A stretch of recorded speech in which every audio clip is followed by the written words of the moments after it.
Well. Brawl for it all in downtown Cincinnati, Ohio. So that was a multiple individuals that was involved in a fight in downtown Cincinnati. And Cincinnati Police Department has made it very, very clear that all parties that was involved in this multiple fight that transpired, they are going to arrest, they're going to make sure they take care of this to the extent of the law. And you know what? Okay, I definitely understand that or whatever. But to be honest with you, Cincinnati, to me, we already know what this is all about. And I'm going to come back with my commentary, my thoughts and opinions about this. But let's watch this video first of the news media covering this story.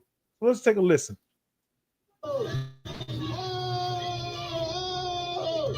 I get that people want to film stuff, they want to be able to put on Facebook or TikTok or whatever else, but the fact that nobody there was calling 911 is what's really disturbing. I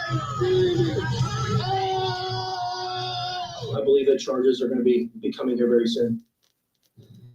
Good evening. The videos went viral. Now, fallout from the shocking and brutal attacks of a man and woman in downtown are placing Cincinnati in the center of a national discussion about urban violence. And tonight, new video that for the first time reveals what happened before those now viral attacks. And the president of Cincinnati's FOP weighs in about a crowd that recorded rather than rendering aid, calling that disgusting. But tonight, we begin with that new video. The new video on social media, posted by Marvin C. Bennett, reveals the moments leading to the kicks and punches. You can see two groups of men squaring off with each other. One man seems to be trying to stand between them to keep things from getting physical. Then we see a man in a white shirt slap at the man in red. A man in a cutoff shirt then throws a punch. From there, both sides get into a melee, with another man throwing a punch at the original man who threw the slap. The man in the white shirt ends up on the ground with several men stomping on him. His friends then appear to try to step in and help.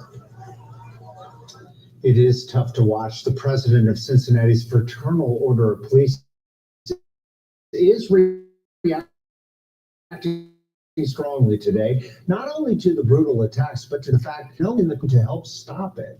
Local 12's Christian Hauser spoke with him and has new information on potential charges and more on the condition of the two people who were attacked. Christian.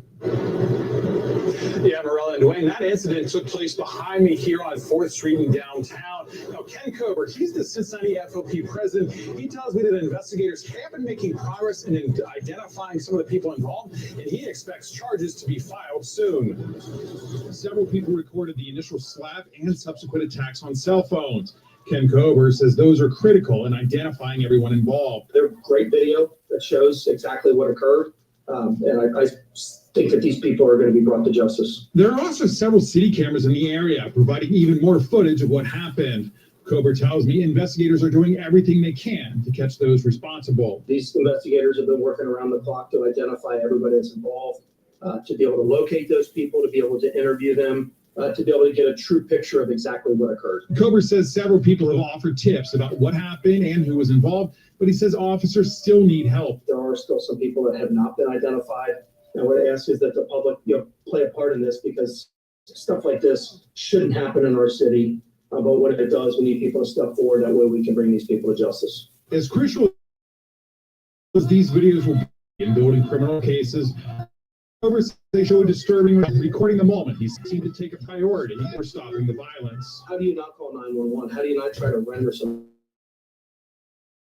aid? I mean, you have a woman that is knocked unconscious.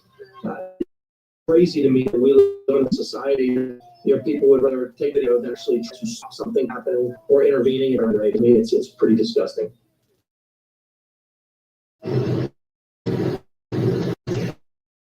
Those videos are very hard to watch. Now, Kober tells me that police were able to interview that man. The woman who is knocked unconscious is part of their investigation, and the woman who was knocked unconscious by somebody to the hospital and did not head there in an ambulance. Now, we are working to learn about more on what charges could be filed, and as soon as we have an update on that, we'll have that for you.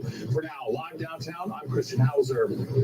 All right, thanks, Christian. And last night, Cincinnati Police Chief Teresa Thigi released discuss waking up to the viral video many of you have now seen. The behavior displayed is nothing short of our investigative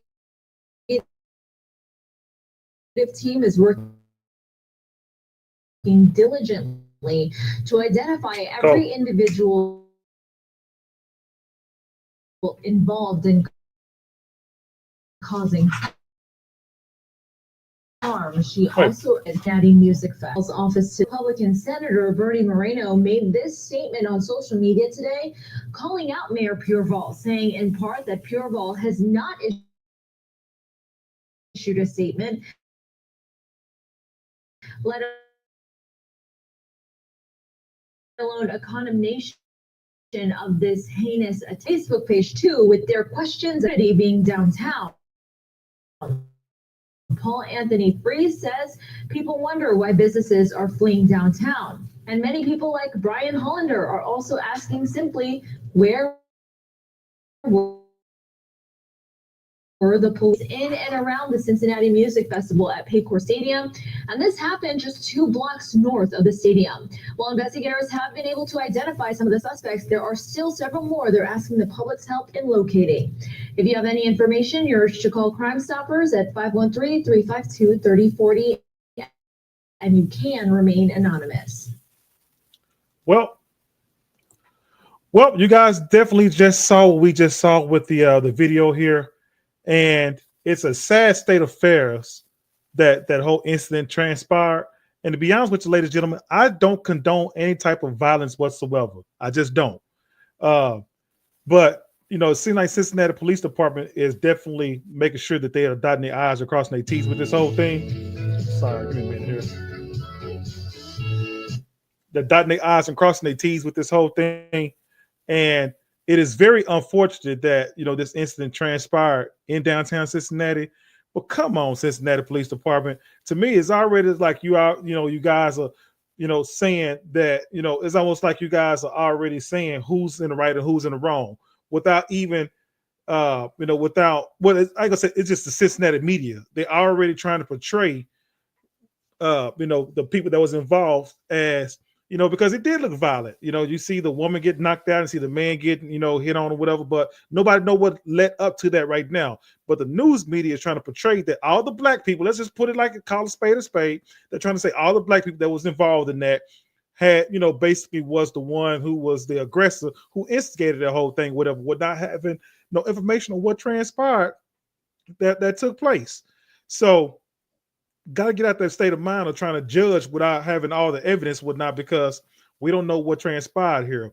But the reason why Cincinnati Police Department, I feel, is getting involved in this whole thing, whatever, because again, you see 2 Caucasian, male and a female, you know, get done that way, and was involved in altercation. You got multiple people, assaulting, or that was to me like a mutual combat. You know what I mean? That's how it looked to me, whatever. So, but anyway, but you see these people, you know, you see the all the parties involved have this fight that transpired. But did you guys catch the context of the man who was doing the interview? He had the orange shirt on or whatever. He keeps saying these people. What do you mean by these people, sir? You know, are you saying these people as far as like the black folks that's involved? Are you trying to imply or impede on something, imply by something, my friend? Because it sure seems like you want to call black folks something other than, but you can say the people involved, whatever. Why you got to say these people? So I kept listening to him say that. And I'm just like, you know what? That just don't sit well with me at all. So they've already have in their mind that all the black people that was involved with this was the aggressors. As far as like Cincinnati Police Department, like I said, they are still doing this investigation, whatever. But here's the thing: why is it that? Yeah, reason why, and another reason why, the Cincinnati Police Department is involved in it as well, because of course everything happened in downtown Cincinnati.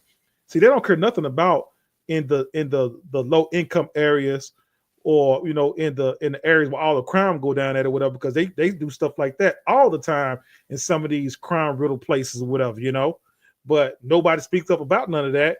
But now when they get close to home in downtown Cincinnati, where all your politicians and you got supposedly some of the the more civilized is what they quote unquote say civilized individuals in downtown Cincinnati.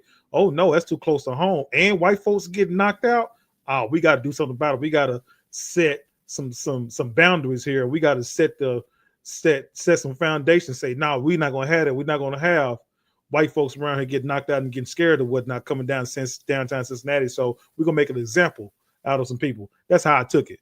So anyway, in the comment section, I want your guys' thoughts and opinions on what you guys think about this Cincinnati brawl.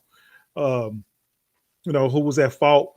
From watching the video that we watched. Like I said, right now we don't have a lot of information, but once we start getting information and being unfolded with this whole thing, we definitely have more. So I want your thoughts and opinions about it in the comment section as well. All right.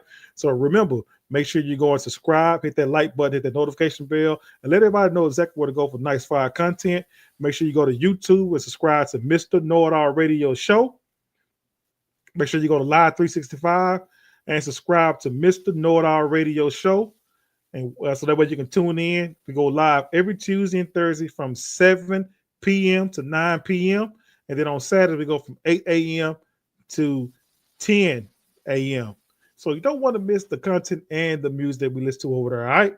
So that being said, ladies and gentlemen, I thank you all for the love and support. Make sure you'll help the channel grow and by donating.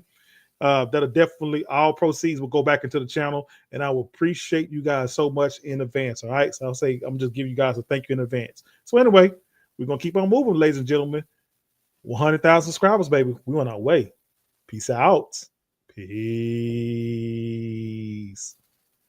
Come on now.